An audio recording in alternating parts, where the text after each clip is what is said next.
할렐루야. 4월 28일 수요일 저녁 예배에 오신 여러분들을 우리 주님의 이름으로 환영하고 축복합니다.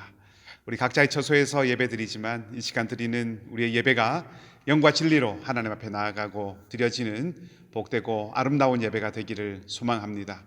우리 다 함께 찬송가 200장을 같이 부르시겠습니다.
김유찬 목사님께서 기도 인도해 주시겠습니다. 사랑하는 하나님 아버지, 이 시간 저희가 함께 예배 드릴 수 있도록 인도하여 주심을 감사합니다. 주님께 드리는 이 예배가 저희의 마음과 뜻과 정성을 다해 드리는 귀한 예배가 되게 도와주시고, 이 예배를 통해 주님께만 영광 올려드리는 그런 귀한 시간 되게 도와주시옵소서. 거룩하신 하나님, 이 시간 먼저 저희들의 죄악된 모습들을 회개하기 원합니다. 저희는 주님을 믿고 의지하기보다 저희의 물질과 세상의 지식을 주님보다 더 믿고 의지하며 살았음을 고백합니다.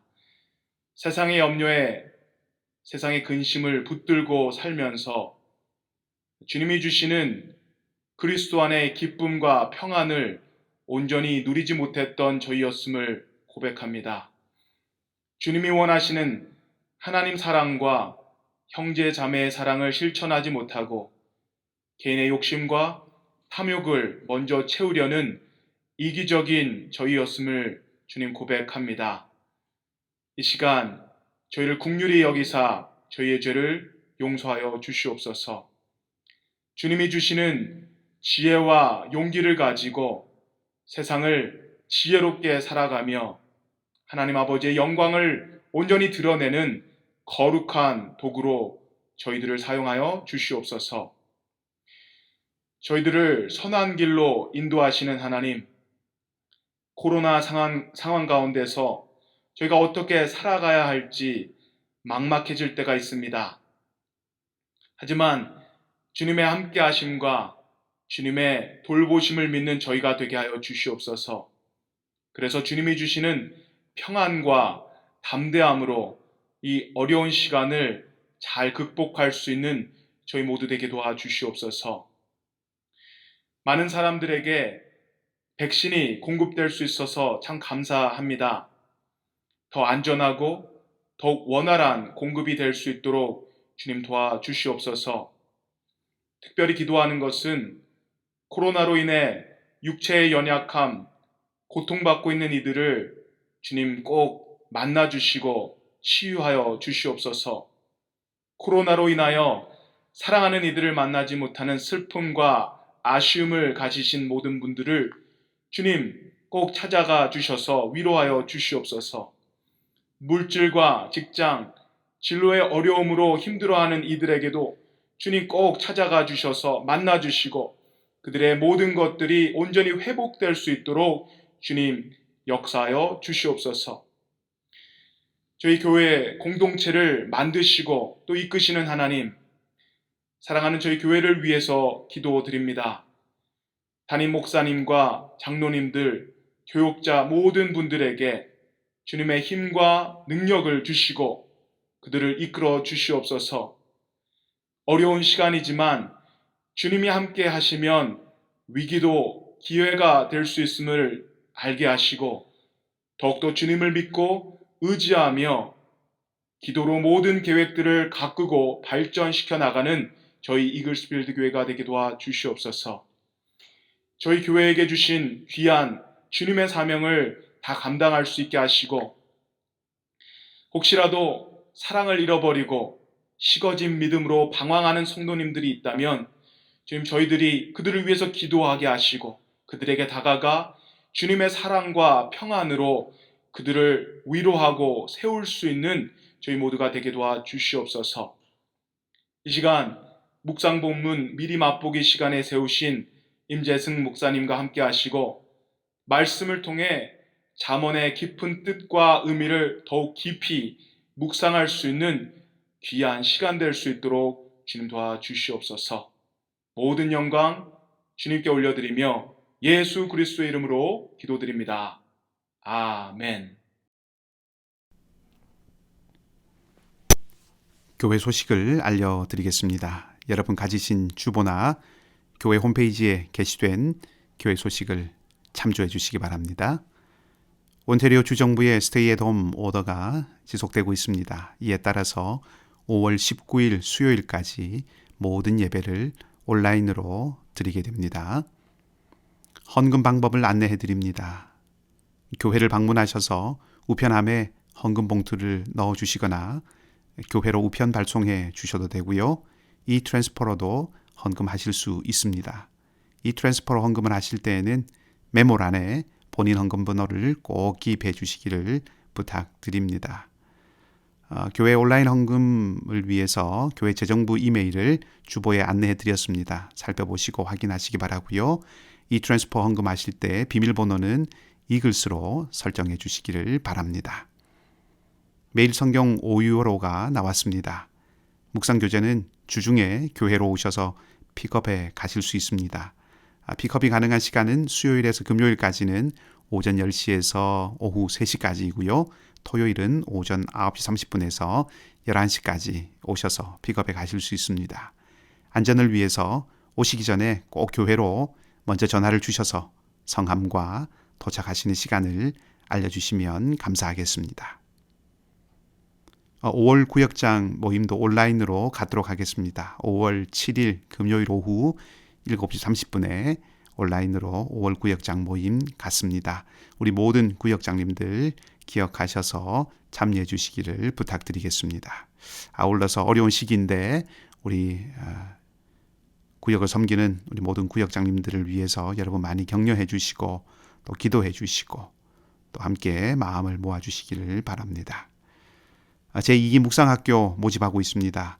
화요반은 5월 4일 화요일에서 6월 8일 화요일까지 매주 화요일 오후 7시 30분에 진행이 되고요. 목요반은 5월 6일 목요일에서 6월 10일 목요일까지 매주 목요일 오후 9시에 진행이 됩니다. 자세한 내용은 우리 주보 참조해 주셔서 신청해 주시기 바라고요. 오는 주일까지 여러분 교회 홈페이지에서 신청하실 수 있습니다. 많이 동참해 주셔서 말씀을 묵상하는 아름다운 공동체를 함께 이루어갈 수 있기를 바랍니다. 주소록을 제작하고 있습니다. 전화번호, 주소, 사진, 또 영문성함 수정하시기를 원하시는 분들은 구역장님들께 또는 안내해드린 교회 이메일로 보내주시면 감사하겠습니다.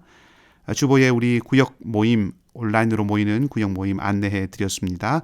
살펴보시고 해당되는 구역 모임에 적극적으로 참여해 주셔서 또 우리가 함께 물리적으로 만나지는 못하지만 우리가 함께 마음을 나누고 또 삶을 나누고 말씀을 나누는 걸 통하여서 한 공동체, 한 몸 이룬 아름다운 믿음의 공동체임을 확인하는 귀한 모임들 될 수 있도록 함께 협력하시고 또 마음을 모아주시기를 부탁을 드리겠습니다. 계속해서 출애굽기 말씀 묵상하고 있고요. 또 토요일부터는 잠언의 말씀을 묵상합니다. 말씀을 통해서 또 새 힘 얻으시고 또 하나님께 주시는 은혜 가운데 살아가시는 여러분들의 삶이 되시길 바랍니다.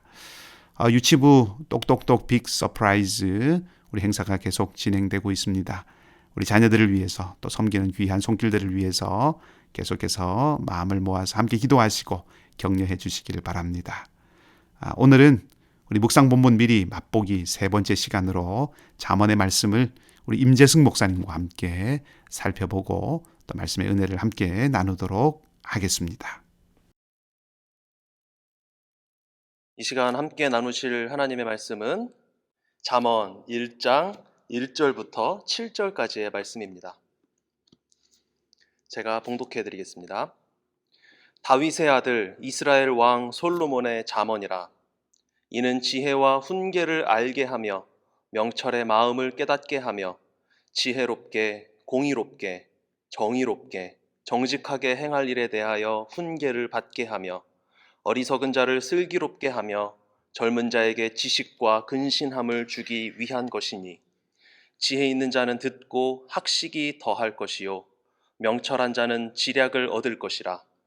잠언과 비유와 지혜 있는 자의 말과 그 오묘한 말을 깨달으리라.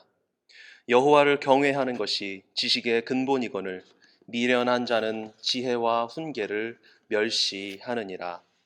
아멘. 사랑의 주님, 우리를 말씀 앞으로 불러주시니 감사합니다.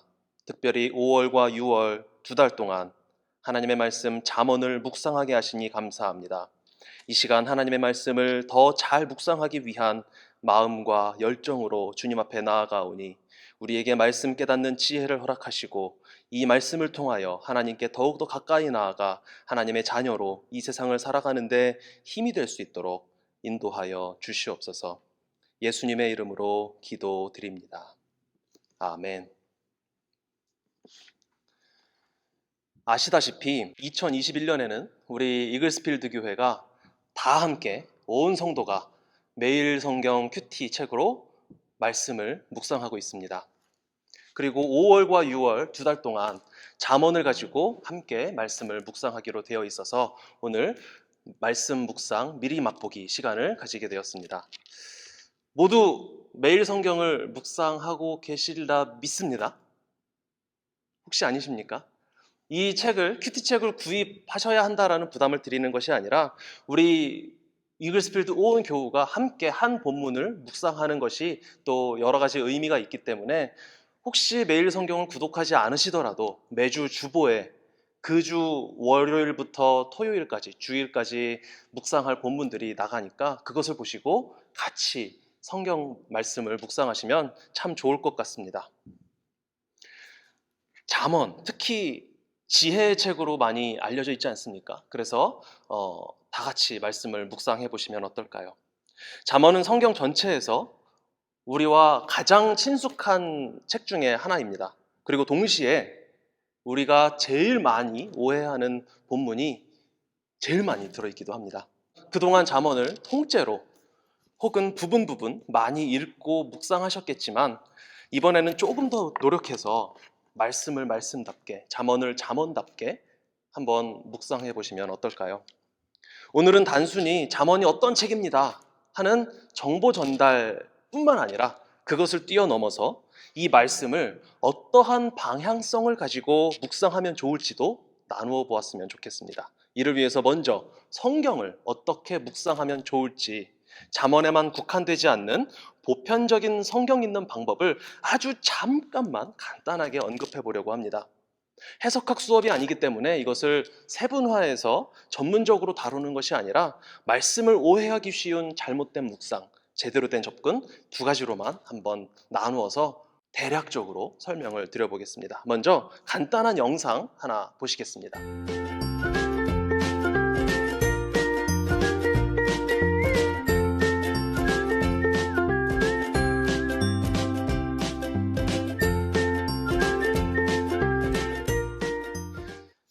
아마 이미 한 번쯤 보신 분들도 계실 겁니다. 중국의 한 초등학교의 시험날 아침 모습입니다. 책을 넘기면서 공부하는 친구들이 있고, 그리고 뒤에서 시험날인데도 불구하고 노는 아이들도 있고, 또 다른 친구와 수다를 떠는 아이들도 있습니다. 그런데 영상의 가운데 있는 주인공 어린이가 무엇을 하고 있습니까? 너무 귀엽지 않습니까?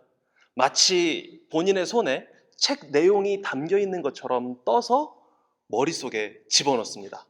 아주 진지하고 심각한 표정으로요. 한 페이지만 하는 것이 아니라 아마 시험 범위에 포함되어 있는 것들을 한 장 한 장 다 하는 것 같습니다. 페이지를 넘겨가면서.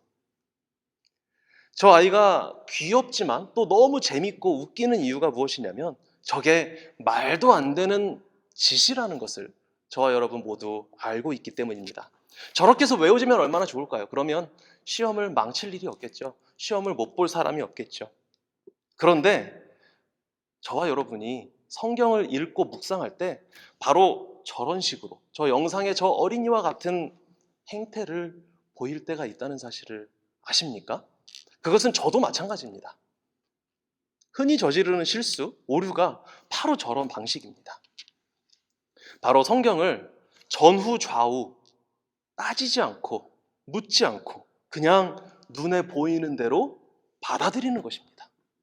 문자적으로만 단순하게 받아들이는 것입니다. 하나님께서 이 말씀을 왜 주셨을까? 하나님이 왜 이 시점에 이러한 표현을 사용해서 이런 방식으로 당시의 독자들에게 주셨고 이 말씀을 그리고 왜 지금 나에게 이 순간 이 상황에서 이렇게 말씀을 주시는 것일까? 이러한 것들을 따지지 않습니다. 성경 전체의 흐름과 문맥, 주제 이러한 것들도 고려하지 않습니다. 그냥 지금 내 눈앞에 보이는 대로 흰 바탕에 검은 글씨 그리고 그 검은 글씨 단어가 무슨 뜻인지 지금 읽은 이 문장이 무슨 뜻인지 그것만 나의 눈 속에 집어넣고 나의 뇌 속에 집어넣는 것입니다. 이렇게 떠올려서 그대로 집어넣는 것이죠. 잠언을 이렇게 읽으면 어떤 결과가 생길까요? 인생의 지혜, 삶의 지침, 상식 이러한 식으로 말씀을 받아들이기 쉽습니다. 그냥 좋은 말씀, 지혜의 말씀, 이 세상을 살아가는 데 도움이 될 만한 처세술 혹은 자기계발서 등으로 받아들이게 되는 것입니다.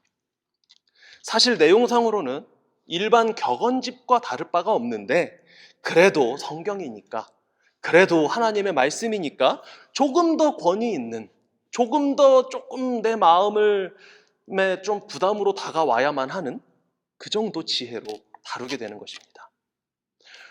이렇게 잠언을 오해하는 것이 완전히 나쁜 것이다 라고만 할 수는 없습니다. 사실은요. 삶에 제대로 된 적용만 하면 인생에 상당 부분 도움이 될 수도 있습니다. 그리고 여러 차원에서 사회의 질서를 유지하는 데에도 기여할 수 있습니다. 저도 한때 잠언을 그런 식으로만 읽고 묵상하던 때가 있었음을 고백합니다. 제가 아직 나이가 많지는 않지만 한국 특유의 입시 지옥을 나름대로 뚫고 경험하고 캐나다로 건너온 케이스입니다. 90년대 초중고등학교를 다녔고 2000년대 초반에 대학 생활을 했습니다. 한국에서요. 목표한 대학에 가기 위해서 열심히 내신 관리하고 수능을 준비하던 고3 시절, 바로 그때 지혜를 좀 얻어서 목표한 대학에, 목표한 과에 들어가려고 엄청나게 열심히 공부하면서 잠언을 묵상했던 때가 있었습니다. 매일 아침에 일어나자마자 잠언을 한글로 묵상을 했고요. 자기 전에는 영어로 잠언을 한 장 정도, 두 장 정도 독해하면서 읽었습니다. 영어 듣기 연습도 하고 지혜도 얻을 겸 잘 때는 그냥 자지 않고 NIV 성경 잠언 편을 카세트 테이프를 구해서 그걸 틀어놓고 듣다가 잠이 들었습니다.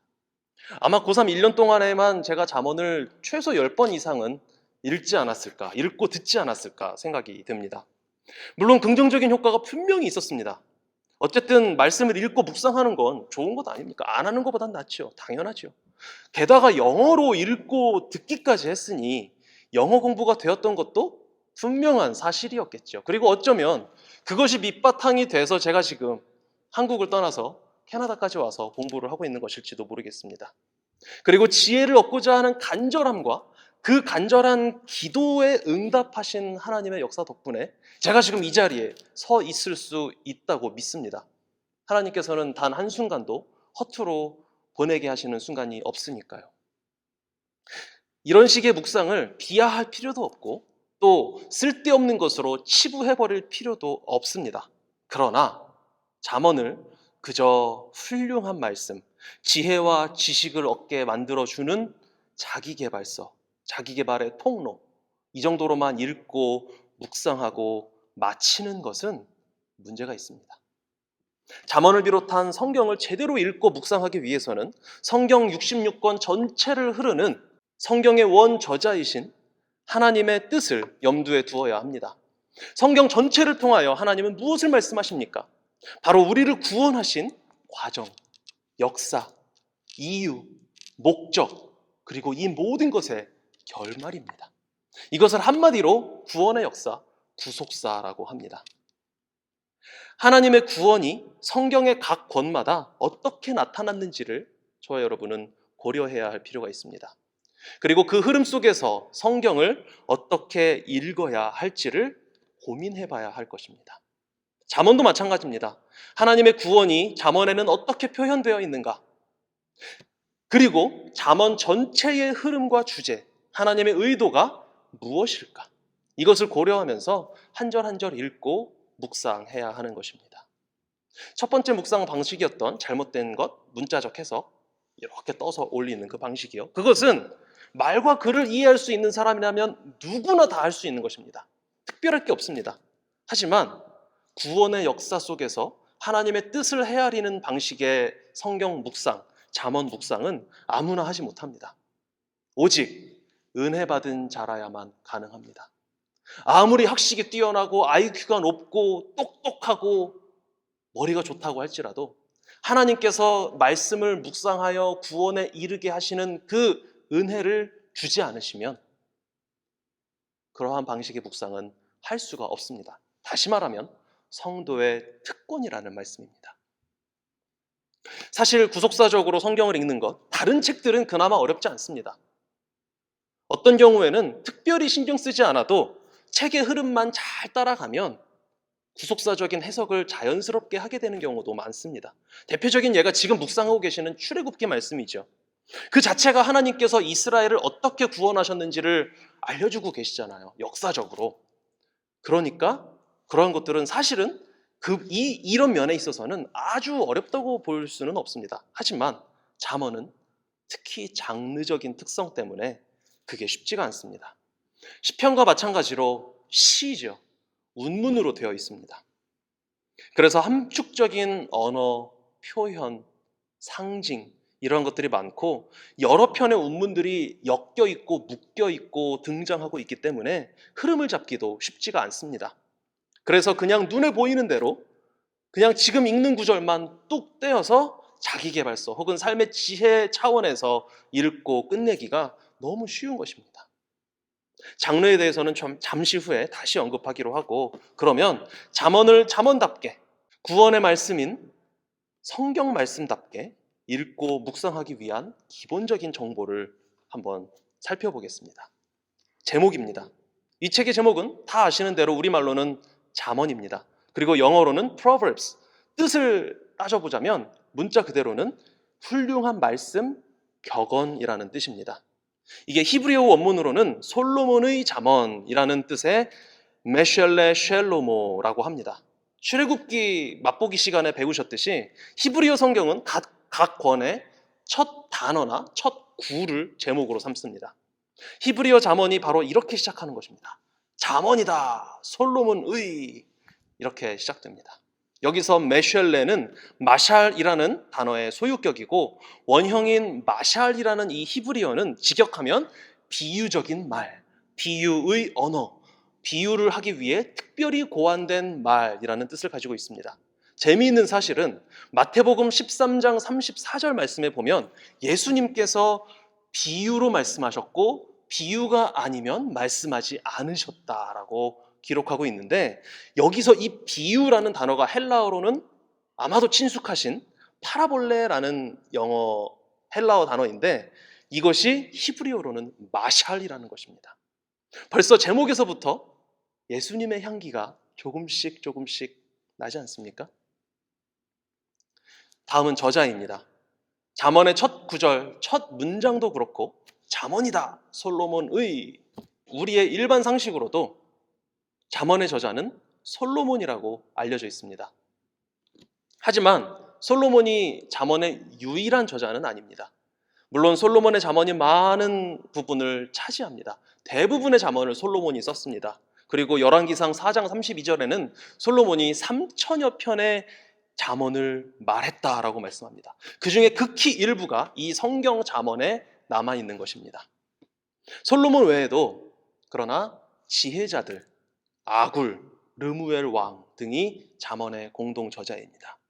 그리고 이 잠언은 당연히 솔로몬 시대에 기록되었을 것입니다. 왜냐하면 솔로몬이 말한 것이니까요. 솔로몬이 썼으니까요. 그리고 잠언 25장 1절에 의하면 히스기야 시대에 솔로몬의 말들이 수집되어 편집, 혹은 편집이라는 말이 불편하시다면 편찬이라고 이해하셔도 되겠습니다. 그러한 부분도 잠언에 포함되어 있습니다. 그리고 앞서 잠시 언급했듯이 잠언의 장르는 운문입니다. 시의 형식을 띠고 있습니다.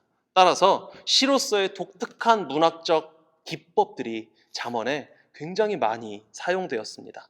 그러한 것들을 읽고 솔로몬이 이 부분을 강조하고 싶었구나, 이러한 것들을 드러내고 싶었구나 하는 것을 파악해야 세부적인 부분에서의 오해를 줄일 수 있습니다. 이 잠언에는 매우 다양한 기법이 사용됐는데 그 중에 몇 가지만 살펴보자면, 첫 번째는 동의적 평행법이라는 것입니다. 이것은 같은 내용, 교훈을 표현만 다르게 해서 반복적으로 표현하는 것입니다. 예를 들면 잠언 7장 4절에서 지혜에게 너는 내 누이라 하며 명철에게 너는 내 친족이라 하라 라고 말씀하고 있습니다. 같은 내용입니다. 지혜에게 누이라 하고 명철에게 친족이라 하라. 그만큼 지혜가 중요하다라는 말입니다. 두 번째로는 반의적 평행법이라는 것도 있습니다. 같은 내용을 두 문장으로, 이번에는 반복이 아니라 서로 상반된 표현을 이어붙여서 강조하는 것입니다. 예를 들면 잠언 10장 4절에 손을 게으르게 놀리는 자는 가난하게 되고 손이 부지런한 자는 부하게 되느니라. 그러면 여기서 강조되는 것은 무엇이죠? 손이 게으르지 말고 부지런해야 한다. 세 번째는 비교 평행법입니다. 이것은 무엇보다 이것이 낫다, 비교하면서 두 대상을 비교하면서 상대적으로 이것은 별로, 이것은 좋다, 이렇게 비교하는 것입니다.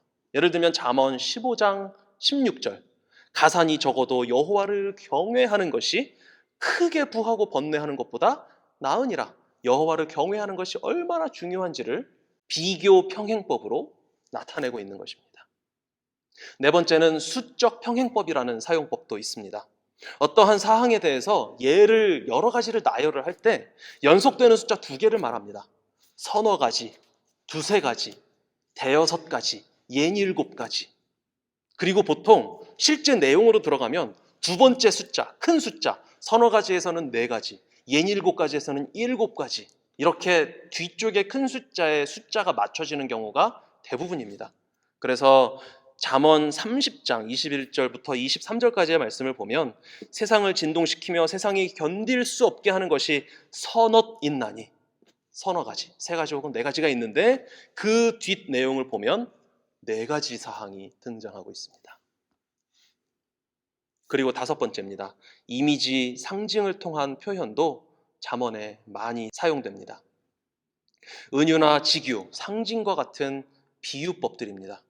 잠언 10장 26절, 게으른 자는 그 부리는 사람에게 마치 이에 식초 같고 눈에 연기 같으니라.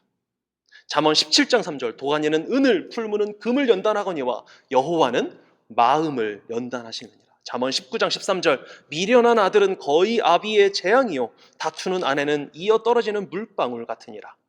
아멘. 잠언은 이러한 문학적 기법들을 사용하여 읽고 듣는 이들이 잘 기억할 수 있도록, 그리고 어느 부분이 중요한지를 잘 알려주고 있습니다. 잠언의 전체적인 대략적인 구조는 이렇습니다. 크게 총 네 부분으로 나눠집니다. 오늘 저와 여러분이 읽은 본문 1장 1절부터 7절까지는 서문입니다. 여기서는 지혜의 정의이자 본질, 즉 하나님을 경외하는 것이 바로 지혜이다 라는 것을 잠언 전체의 주제로서 제시하고 있습니다. 그리고 이 지혜가 필요한 이유는 삶이 풍성해지고 행복해지기 때문이다. 지혜를 소유한 언약 백성의 삶의 모습이 이러이러해야 한다. 바로 하나님 경외하는 삶이어야 한다 라고 말씀하고 있습니다. 그리고 1장 8절부터 9장 18절까지는 서론입니다. 여호와를 경외하는 지혜의 중요성이 설교의 형식, 교훈의 형식, 훈계의 형식으로 서술되어 있습니다. 삶의 모든 문제들을 여호와를 경외함이라는 렌즈를 통하여, 기준을 통하여 다루어야 한다고 말씀하고 있습니다. 즉 지혜롭게 살아가는 삶의 원리, 원칙을 제시하는 것입니다. 그리고 그 다음 부분 10장 1절부터 31장 9절까지는 본론으로서 서문과 서론에서 제시한 잠언 전체적인 원리와 원칙, 이 렌즈를 적용하는 내용들이 자잘하게 제시되어 있습니다. 여기에는 짧은 잠언이라고 부르는 금언, 격언, 경구들이 많이 나옵니다. 솔로몬 현자들 아굴, 르무엘의 잠언이죠. 이 부분은 서문과 서론에서 제시된 원리를 어떻게 실천할 수 있을지, 이것을 내가 어떻게 삶 속에서 실제로 살아낼 수 있을지를 자잘하게, 작게 제시하고 조언해주고 있습니다. 실질적인 예들이죠. 따라서 서문과 서론을 잘 이해해야 이 본론 부분을 이해할 수 있습니다. 그리고 마지막 결론은 31장 10절부터 31절까지의 말씀입니다. 현숙한 여인으로 등장하는 지혜와의 결혼이 가져다주는 유익을 말씀합니다. 여호와를 경외하는 삶을 살면 어떠한 유익이 있을 것이다, 어떠한 열매를 맺을 수 있을 것이다 라고 약속합니다. 지금까지 말씀드린 이 잠언을 해석하는 전체적인 틀, 구속사적인 이해와 구조에 의거하여 한 절 한 절을 읽고 그 의미를 함께 묵상해 보면 참 좋겠습니다만, 시간 관계상, 그리고 어차피 우리가 5월 1일부터 6월까지 2달 동안 차근차근 매일 성경을 통하여 묵상할 것이기 때문에 지금은 조금 더 자세한 전체적인 안내를 드려보고자 합니다. 먼저 앞서 강조했던 것이 너무 중요하기 때문에 한 번만 더 말씀드리자면, 잠언을 윤리교과서나 자기계발서처럼 읽어서는 안 된다는 것을 기억하시기 바랍니다. 잠언에는 언약, 율법, 예배, 구원 이런 용어가 등장하지 않습니다. 직접적으로 이런 언급이 없기 때문에 오해를 하기가 너무 쉽습니다. 하지만 잠언도 다른 성경들과 마찬가지로 이러한 것들을 분명히 말씀하고 있습니다. 우리의 구원을 말씀하고 있습니다. 구약시대 사람들을 기준으로 봤을 때에는 당시 잠언 독자들, 솔로몬도 마찬가지죠. 저자. 그들을 기준으로 봤을 때에는 장차 오실 메시아에 대해서 분명히 잠언은 증거하고 있습니다. 그리고 저와 여러분, 우리 신약 성도들의 입장에서는 이미 오신 그리스도 예수님에 대한 말씀이 증거되고 있습니다. 말씀 속에서 예수 그리스도를 어떻게 찾을 수 있을까? 이 고민을 하면서 한번 이 말씀, 잠언 말씀을 묵상해 보시면 어떨까요? 잠언을 읽을 때 고려해야 할 또 하나의 중요한 사항은 잠언이 우리 인간의 인생을 길로 묘사한다는 사실입니다. 잠언은 인생을 길 걸어가는 것으로 묘사하면서 항상 두 갈래의 길이 우리 앞에 놓여 있다라고 말씀합니다. 어떤 길을 선택하느냐는 길에서 만나는 두 여인 중 누구를 선택하느냐에 따라 달려 있습니다. 우리는 인생에서 지혜로운 여인을 만날 때도 있고 미련한 여인을 만날 때도 있습니다. 누구를 선택해야 하겠습니까? 지혜로운 여인은 잠언 8장 1절에서 4절에 잘 묘사되어 있습니다. 지혜가 부르지 아니하느냐, 명철이 소리를 높이지 아니하느냐, 그가 길가의 높은 곳과 내거리에 서며 성문 곁과 문 어기와 여러 출입하는 문에서 불러 이르되 사람들아 내가 너희를 부르며 내가 인자들에게 소리를 높이노라. 아멘. 그리고 미련한 여인은 9장 14절 15절에서 설명됩니다. 자기 집 문 앞에 앉으며 성읍 높은 곳에 있는 자리에 앉아서 자기 길을 바로 가는 행인들을 불러 이르되. 어쩌면 당연한 것인지도 모르겠지만 지혜로운 여인은 정직, 공의, 진리, 명예, 부 이러한 인생의 긍정적인 요소들을 소중히 여기고 거짓, 사악, 불의 이런 부정적인 요소들을 싫어합니다. 그리고 가정을 세우는 역할을 하고 가정을 세우려 하고 가정을 지키려 하고 가정을 어떻게든 보호합니다. 반대로 미련한 여인은 정직, 공의, 진리, 명예, 부 이런 것들을 반대로 멀리합니다. 그리고 거짓, 사악, 불의를 따라가죠. 그리고 가정과 부부관계를 파괴하여 파멸로 이끕니다. 여기서 눈여겨볼 부분은 두 여인 모두 길 가는 사람들을 초청한다는 사실입니다. 길거리에서, 성문에서 길 가는 사람들, 인생길을 가는 사람들, 저와 여러분을 향하여 소리 지르고 나와 함께 먹고 마시고 즐기자, 나와 함께 파티하자 하면서 초청하고 유혹하고 있습니다. 여기서 지혜로운 여인의 초대에 응하면 그 결과는 생명, 번영, 영광입니다. 반대로 미련한 여인의 초대에 응하여 그의 잔치에 참여하면 그 결과는 멸망입니다. 그렇다면 이 여인들은 누구일까요? 지혜로운 여인, 즉 지혜와 미련한 여인의 정체를 바로 알아야 합니다.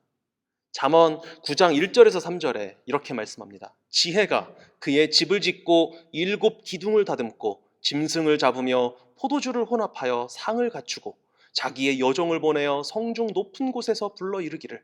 그리고 잠언 9장 13절부터 15절의 말씀에 보면 이렇습니다. 미련한 여인이 떠들며 어리석어서 아무것도 알지 못하고 자기 집 문에 앉으며 성읍 높은 곳에 있는 자리에 앉아서 자기 길을 바로 가는 행인들을 불러 이르되. 각각 지혜로운 여인과 미련한 여인의 사람들 부르는 모습을 이 두 본문이 표현하고 있는데 공통점이 있습니다. 공통점이 뭐냐면 두 여인 모두 도시에 있으면서 성읍 높은 곳에 살고 있다는 사실입니다. 성읍 높은 곳에 있는 자기 집 문 앞에 앉아서 사람들을 부르고 있습니다. 고대 시대에는 각 도시에서 가장 높은 곳에 무엇이 있었는지 아십니까? 바로 신전이 있었습니다. 성읍 가장 높은 곳에서 사람들을 불렀다라는 것은 그 존재가 누구라는 의미냐면 바로 신적인 존재라는 것입니다. 단순한 사람이 아니라요. 조금 윤곽이 그려지기 시작하십니까? 지혜로운 여인도 신적인 존재이고 미련한 여인도 신적인 존재입니다. 그러면 미련한 여인은 누굴까요? 당연히 우리를 파멸의 길로 이끄는 우상이지요. 마귀, 사탄, 악한 영이지요.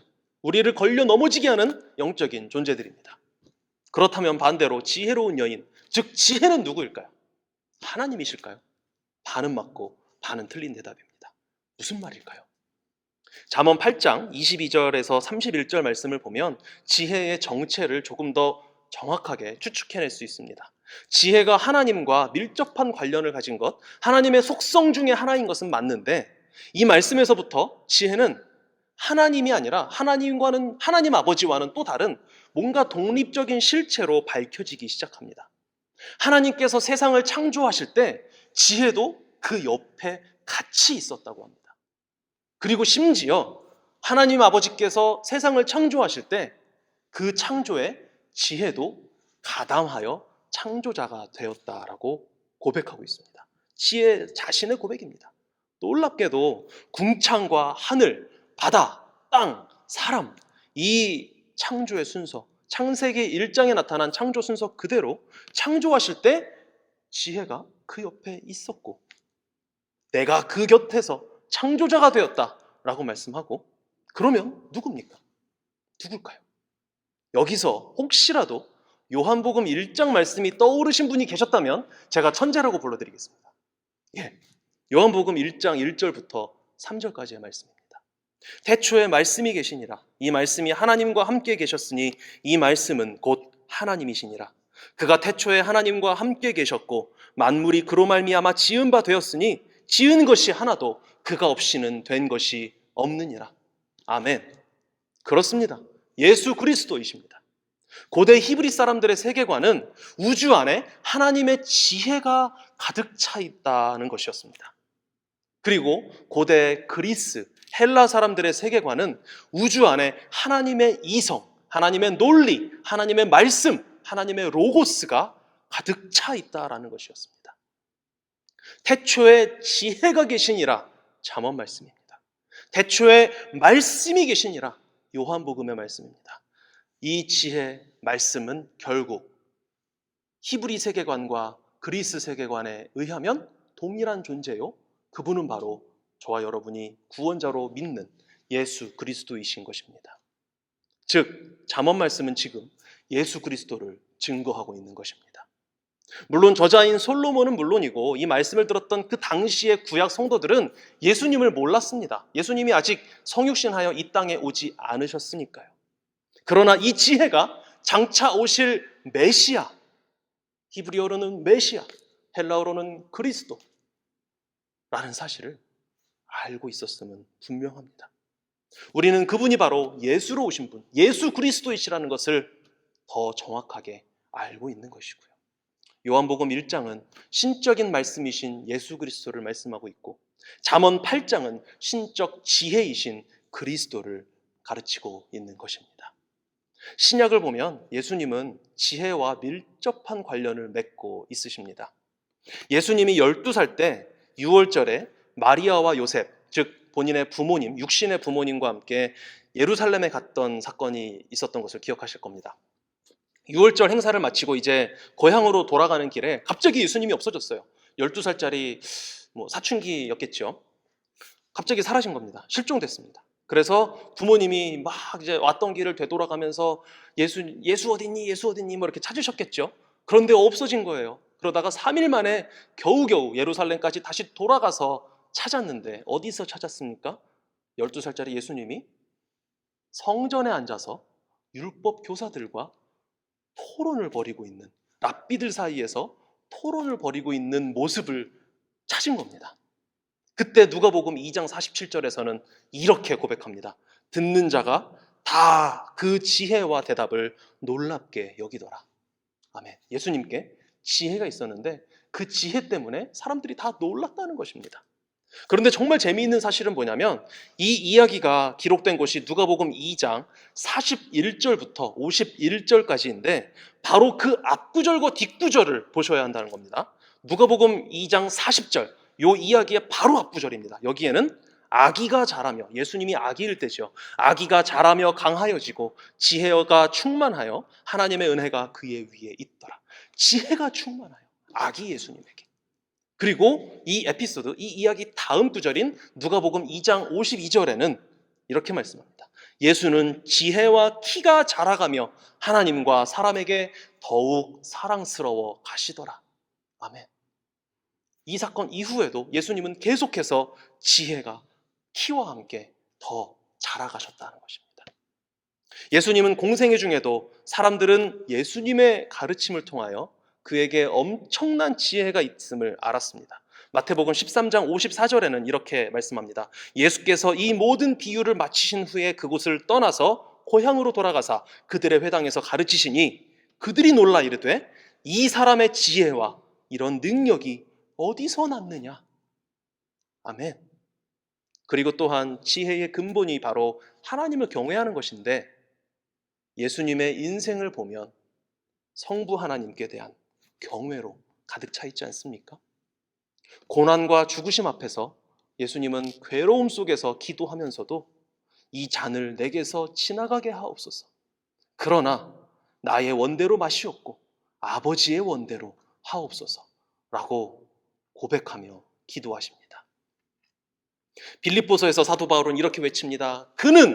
예수님은 근본 하나님의 본체시나 동등됨을 취할 것으로 여기지 아니하시고 오직 자기를 비워 종의 형체를 가지사 사람들과 같이 되셨고, 그리고 히브리서의 저자는 그가 아들이시면서도 받으신 고난으로 순종함을 배워서 이렇게 고백합니다.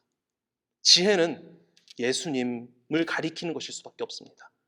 지혜는 바로 예수님 자신이신 것입니다. 더군다나 예수님 스스로도 자신을 지혜라고 표현하셨습니다. 마태복음 11장 19절에 보면 그렇게 표현되어 있죠. 그리고 사도 바울도 예수님을 지혜라고 부릅니다. 오직 부르심을 받은 자들에게는 유대인이나 헬라인이나 그리스도는 하나님의 능력이요 하나님의 지혜니라. 아멘. 그리고 골로새서에서 계속해서 이렇게 고백합니다. 이는 그들로 마음의 위안을 받고 사랑 안에서 연합하여 확실한 이해의 모든 풍성함과 하나님의 비밀인 그리스도를 깨닫게 하려 함이니 그 안에는 지혜와 지식의 모든 보화가 감추어져 있느니라. 아멘. 잠언의 지혜로운 여인이 성도들을 아버지 하나님께로 이끄는 길이 되었던 것처럼 신약시대의 성도들인 저와 여러분, 우리는 예수 그리스도를 통하여, 예수 그리스도 지혜를 통하여 하나님 아버지께 이를 수 있는 것입니다. 요한복음 14장 6절에서 예수님께서 이렇게 말씀하지 않으셨습니까? 내가 곧 길이요 진리요 생명이니 나로 말미암지 않고는 아버지께로 올 자가 없느니라. 아멘. 자, 우리에게는 매 순간마다 선택지가 주어집니다. 이지선다입니다. 지혜로운 여인이신 예수 그리스도를 선택하여 생명의 길로 나아갈 것인가? 아니면 미련한 여인, 사탄, 악한 영을 선택하여 파멸의 길로 나아갈 것인가? 이러한 사실들을 고려하여 잠언 말씀을 읽으시면 도움이 되리라 확신합니다. 물론 여전히 쉽지는 않습니다. 막상 특히 이제 본론에 해당하는 잠언의 본문들을 이렇게 읽어보면 여기서 어떻게 예수님이 나오지 싶은 그런 본문들이 아마 많이 발견되실 겁니다. 그때 이렇게 한번 기억해 보시기 바랍니다. 첫 번째, 어떻게 살아라 라는 조언이 섞인, 훈계가 섞인 하나님의 말씀은, 이런 명령은 첫 번째로는 왜 주셨겠습니까? 그렇게 살라고 주신 거죠. 하나님이 명령하신 것은 그 명령에 따르라고 명령을 하신 것입니다. 그러므로 최선을 다해 그렇게 살기 위해 노력해야 합니다. 우매가 아닌 지혜, 악한 영이 아닌 예수 그리스도를 선택해야 합니다. 그리고 신자로서 하나님을 믿는, 예수 그리스도를 믿는 자로서 어떻게 살아가야 할지, 그것들을 우리가 끊임없이 잠언 말씀을 통하여 고민해서 그렇게 살아가야 합니다. 다만 그것은 구원을 얻기 위한 수단도 아니고요, 이 세상을 좀 더 성공적으로 살아가기 위한 방책도 아니라는 것을 기억하셔야 합니다. 구원받은 하나님의 자녀로서 아버지이신 하나님의 말씀에 순종하는 것은 내가 더 이상 뭔가를 얻기 위해서가 아니라 당연한 것입니다. 구원의 은혜에 대한 당연하고 자연스러운 반응으로서 그렇게 살기 위하여 노력해야 하는 것입니다. 그리고 두 번째로는 말씀에 등장하는 부정적인 모델들이 있죠. 예를 들면 우매자나 어리석은 여인들, 미련한 여인들, 이 사람들은 우리를 파멸로 인도하는, 물론 악한 영들이지만 그러나 동시에 그들의 행동, 그리고 그들을 따라갔을 때 나타나는 그런 안 좋은 행동들은, 부정적인 것들은 다 지금 현재 나의 것임을 고백하셔야 합니다. 인정하셔야 합니다. 미련한 여인의 행동을 보면서 누구 같은데? 혹은 나는 난데 이거는 악한 영 때문이야, 이렇게 타자화시키거나 책임을 전가하는 것이 아니라, 그렇지, 이게 바로 나의 모습이지, 그래서 예수님이 필요한 것이지, 이렇게 인도되어져야 합니다. 세 번째, 그런데 분명히 기억해야 할 것은, 우리는 아무리 말씀대로 살려고 노력해도 분명히 실패할 것이라는 사실입니다. 우리는 하나님의 지혜이신 예수가 아니라 악한 영, 우매한 여인, 미련한 여인을 따라가는 존재들입니다. 이것을 인정해야 합니다. 무슨 말인가? 성령님이 함께 하시면 예수님을 선택하는 것 아닙니까? 아닙니다. 전후관계가 분명해야 합니다. 예수를 선택하는 것은 우리가 아닙니다. 예수님께서 우리를 선택하신 것입니다. 더 정확하게 말하자면 하나님 아버지께서 우리를 선택하셔서 아들 하나님이신 예수 그리스도께서 우리에게 오신 것입니다. 성령님은요, 그 예수님을 기억나게 하시고 믿게 해주시는 것입니다. 믿음으로 구원받은 하나님의 자녀가 된 이후에도 끊임없이 죄를 짓습니다. 계속 육신에 속한 안 좋은 행동들을 하면서 살아갑니다. 예수가 아닌, 지혜가 아닌 미련한 여인을 선택하는 삶을 끊임없이 살아갑니다. 노력하는데도요.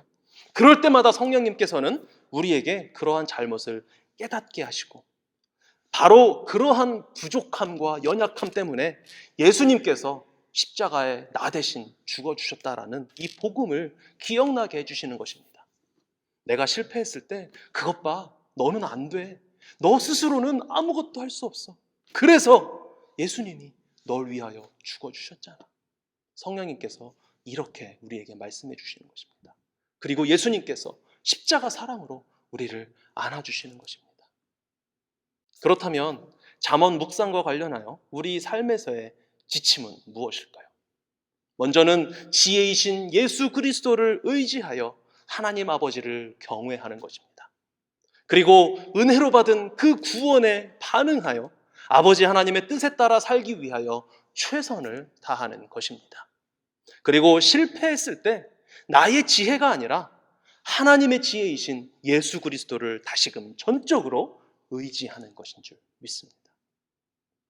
말씀을 정리하겠습니다. 함께 잠언을 이렇게 읽어보시면 어떨까요? 오늘 잠언 맛보기의 주요 본문으로 삼은 함께 읽은 잠언 1장 1절부터 7절까지의 이 말씀은 앞서 구조를 설명할 때도 말씀드렸듯이 잠언 전체의 서문입니다. 잠언 전체의 목적을 설명하면서 지혜의 정의와 본질을 우리에게 알려주고 있습니다.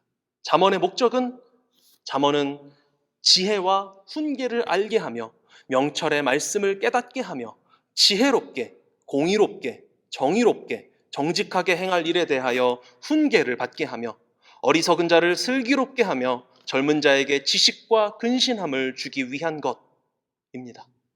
아멘. 한마디로 하면 지혜를 주어 지혜로운 사람이 되게 하는 것입니다. 그리고 여기서의 지혜는 여호와를 경외하는 것, 그것이 바로 지혜, 지식의 근본인 것입니다. 잠언이 진행되면서 지혜의 구체적인 실체, 정체가 밝혀졌습니다. 바로 우리의 구원자, 하나님 아버지께로 이끄는 예수 그리스도이십니다. 잠언이 말씀하는 하나님의 지혜는 바로 예수 그리스도이십니다.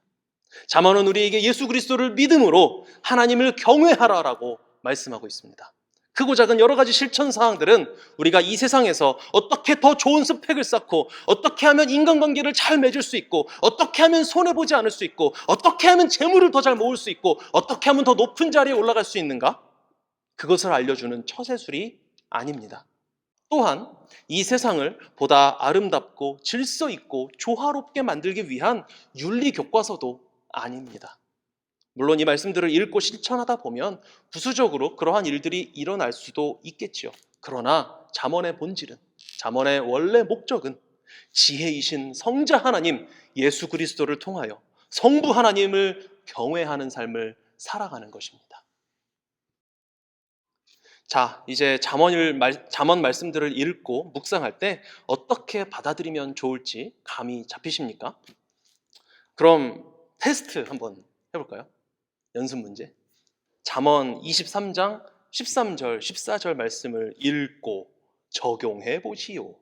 자, 이 말씀은 아이를 훈계하지 아니하려고 하지 말라. 채찍으로 그를 때릴지라도 그가 죽지 아니하리라. 네가 그를 채찍으로 때리면 그의 영혼을 스올에서 구원하리라. 아멘. 부모님들 어떻게 생각하십니까? 이 말씀. 아이를 때려야 하는구나. 겁봐. 말 안 듣는 데는 내가 약이지. 내가 이 아이를 구원해야지. 그러니까 매를 아끼면 안 되겠구나. 안 죽어. 죽기 전까지만 때리자. 자, 이렇게 적용하면 어떨까요? 아이에게 매를 아끼지 말고 철저하게 교육을 시켜서, 물론 하나님을 경외하는 사람으로 키워내는 것 나쁘지 않습니다. 전적으로 틀렸다고 볼 수는 없습니다. 그런데 저라면 오늘 함께 나눴던 이 앞선 내용들을 바탕으로 해서 저라면 이렇게 적용하고 받아들이고 적용하겠습니다. 부모가 아이를 키울 때도 이렇게 때릴 때는 때리고 훈육할 때는 훈육해야 하는데, 하나님께서 당신의 아들인, 당신의 딸인 나를 하나님의 자녀로 만들어 가실 때, 천국 백성으로 만들어 가실 때 어떻게 훈육하지 않으실 수 있겠는가?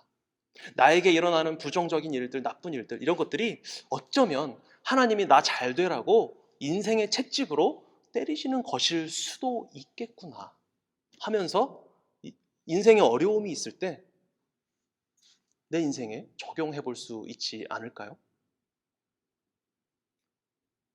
분명히 말씀드리지만 이것을 다른 사람에게 하시면 안 됩니다. 에이, 집사님, 그거 하나님이 때리시는 거야. 자식을 때리래잖아, 죽기 전까지. 이거는 자기에게 본인에게 적용해야 하는 것입니다. 분명히 인생에 어려운 일이 있을 때 막 당황될 수 있지만, 그럴 때 이 말씀을 떠올리면서, 그렇지, 하나님이 이미 나를 다 용서하셨지만 그러나 천국에 가서 고생하지 않도록, 천국에 더 어울리는 백성이 될 수 있도록 지금 나를 다듬고 계시는구나. 회개하자. 그리고 다시 한번 잘 해보자. 이렇게 적용해 볼 수 있지 않을까요? 너무 어렵습니까? 그러면 마지막으로 하나만 더 말씀 살펴보겠습니다. 잠언 21장 9절과 25장 24절입니다. 굉장히 비슷한 말씀인데, 다투는 여인과 함께 큰 집에서 사는 것보다 운먹에서 혼자 사는 것이 나으니라. 이것은 어떻게 해석하고 적용할 수 있을까요? 이걸 문자적으로 적용하면 나는 혼자 사는 게 낫겠구나 하고 생각하시는 분 있으실까요? 여기서 이제 다투는 여인은 반드시 여성으로만 우리가 한정 지을 필요는 없습니다. 고대 시대이기 때문에 다투는 남자가 될 수도 있습니다. 어쨌든 배우자입니다. 싸우기를 좋아하는 배우자와 함께 큰 집에 사는 것보다 운막에 혼자 사는 게 낫다. 또 어떤 분들은 그렇게 생각하시겠죠. 그래도 난 큰 집이 좋은데. 네, 그런 장난은 말고요. 네, 자기가 어떤지는 생각하지 않고 배우자에 대해서만 또 다투기를 좋아한다고 생각하는 것도 당연히 옳지 않다고 알고 계시겠죠. 어쨌든 근데 일반적인 차원에서는 맞는 말이잖아요. 이렇게 아무리 좋은 집에서 부유하게 살아도 함께 사는 사람과 사이가 안 좋고 매번 부딪히고 너무 힘든 그런 관계를 가지고 있으면 차라리 좀 허름하더라도 혼자 지내는 게 나을 수 있습니다. 이것은 일반적으로 맞는 말이고 일반적인 지혜에 해당하는 말이기도 합니다. 그런데 이것을 구속사적으로 적용하자면 다투는 여인은 바로 저입니다. 하나님이 이렇게 구원하셨고 예수님을 통하여 이렇게 목숨까지 바치셨는데 아직도 죄를 짓고 살아가는 이 인생을 보면 다투기를 좋아하는, 하나님과 다투기를 좋아하는 것처럼 살아가고 있지 않으십니까? 예수님이 그렇게 목숨까지 바치셨는데 아직도 욕심부리고 지내시고, 아직도 미워하는 사람이 있고, 아직도 주어진 것에 만족하지 못하고 또 욕심부리고 있고 또 나만을 위하여 살아가고 있는 이 모습이 하나님과 예수님과, 나의 신랑이신 예수님과 다투기를 좋아하는 여인의 모습과 똑같지는 않습니까?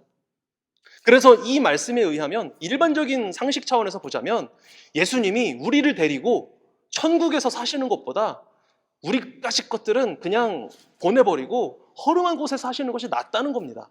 그런데 예수님은 하나님이시기 때문에 그냥 우리를 구원 안 하고 천국에 혼자 사셔도 됩니다. 그런데 예수님의 선택은 무엇입니까? 다투는 여인인 저와 여러분을 굳이 데리고 끌어안고 목숨까지 바쳐가면서까지 천국으로, 큰 집으로 인도해 가신다는 것입니다. 이 말씀에 예수님의 구원이, 그리고 구원 이후에도 끊임없이 죄를 짓고 살아가는 우리를 끝까지 끌어안으시는 그 크신 사랑이 나타나 있는 것입니다. 결론이 무엇입니까? 예수님 아니었으면 큰일 날 뻔했구나. 다투기를 좋아하면 안 됩니다. 그런데 우리는 또 하나님과 다투고 있습니다. 내 정욕, 내 욕심, 내 중심으로 살아가는 것. 이렇게 우리의 실패가 또 폭로되어 버리는 것입니다. 잠언의 명령들에 순종하며 살기 위해 노력하다 보면 우리는 분명히 실패합니다. 안 될 때가 더 많습니다. 그때 성령님께서 우리 속에서 예수 그리스도의 십자가를, 자신의 성공으로 우리의 실패를 덮어주시면서 그럼에도 불구하고 의롭다 하면서 구원하신 예수님의 그 은혜를 다시금 깨닫고 믿게 해주시는 것입니다. 잠언 말씀 이렇게 우리가 묵상하면서 예수 그리스도를 찾고 구원의 은혜를 다시 한번 기억하며 깨달으며 그 구원의 은혜를 찬양할 수 있으면 좋겠습니다.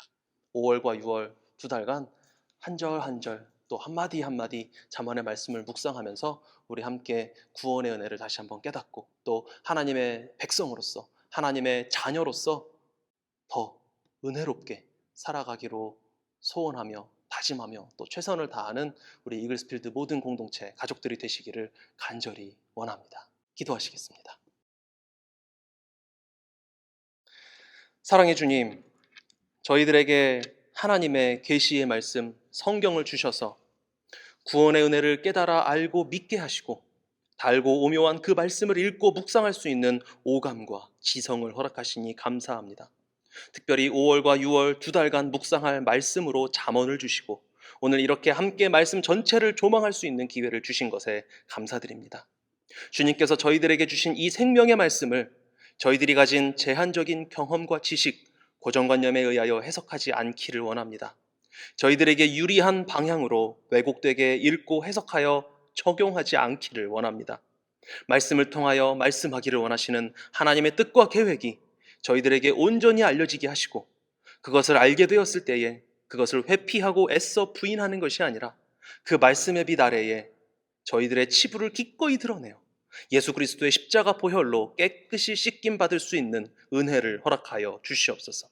이미 허락하셔서 이러한 기회를 저희들에게 주신 줄 믿습니다. 잠언을 통하여 하나님의 지혜이신 예수 그리스도를 더 깊이 알고 더 제대로 믿고 예수님과 깊은 교제를 통하여 연합함으로 하나님을 경외하는 참된 하나님의 자녀들로 천국에 어울리는 백성들로 다듬어져가는 저희들이 되게 하여 주시옵소서.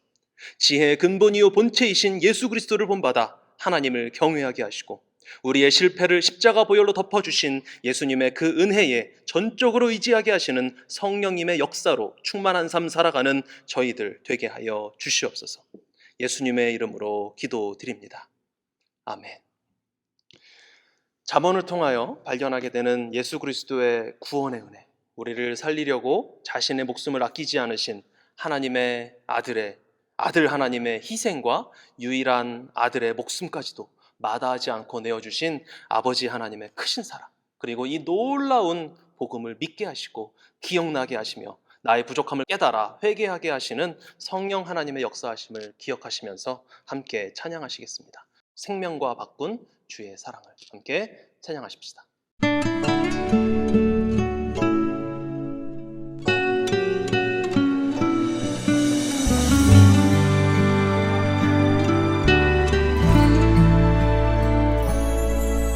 생명과 바꾼 주의 사랑을 잊지 않게 하소서. 나를 위해 흘렸던 주의 눈물 잊지 않게 하소서. 주의 긍휼과 주의 선하심 내가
여호와는 내게 복을 주시고 너를 지키시기를 원하며 여호와는 그의 얼굴을 내게 비추사 은혜 베푸시기를 원하며 여호와는 그 얼굴을 내게로 향하여 드사 평강 주시기를 원하노라. 우리 주 예수 그리스도의 은혜와 아버지 하나님의 놀라우신 사랑과 보혜사 성령님의 인도하심이 잠언 말씀 묵상을 통하여 지혜의 본체이신 예수 그리스도를 의지하여 하나님을 경외하는 삶 살아가기를 소원하며 최선을 다하며 또한 실패할 때마다 우리의 죄와 연약함을 짊어지고 십자가에서 죽으심과 부활하심으로 우리의 구원을 이루신 그 은혜를 믿게 하시고 기억하게 하시는 성령님을 의지하여 살아가기를 소원하는 함께 예배하는 모든 하나님의 아들, 딸들 머리 위에 그들의 가정과 직장, 사업장, 학업 위에 우리의 조국 대한민국과 삶의 터전 캐나다 위에 주님의 몸 되신 이글스필드 교회 위에 지금부터 영원토록 함께 하시기를 간절히 축원하옵나이다. 아멘.